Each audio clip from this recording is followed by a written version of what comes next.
Thanks so much, Anthony. Well, with all the devastation from the fire, it is heartwarming to learn about some buildings that did survive. One of them is a business that's been serving up sweets for decades. It not only has stood the test of time, but also now a major wildfire as well. That's me in 1982. Yeah, that's when... The young candy maker. Yeah, that was it. Chocolate all over me. Eddie Fariance's family has been making candy for generations.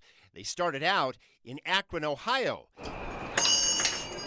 They opened the Chocolate Nugget here in Washoe Valley in 1985. Last Saturday, their beloved business, built with so much sweat and tears, almost went up in flames. Once that fire started, it was like a freight train, and you could hear it coming. The flames surrounded the building, but the candy factory somehow came out intact.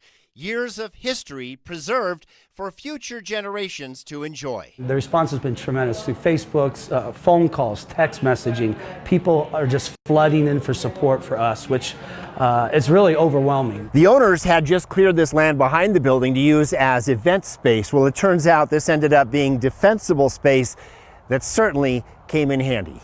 So we have a whole huge lot that's cleared that does not have sagebrush. So I believe that saved us. So the candy making continues, from taffy to peanut brittle and, of course, all that chocolate. Longtime customers say they're happy about that. Paul Gelbert's been coming here for decades to satisfy his sweet tooth. Nice, clean place and all kinds of goodies to eat. But the owners of this bustling little landmark know that many of their neighbors were not so fortunate. What our heart goes out to are the locals, because some of them lost their homes. And with that in mind, no one here will ever take the candy business for granted, knowing how close they were to losing it. You don't appreciate what you have till you're about to lose it. And so I think with that happening, yeah, it definitely was an emotional few days.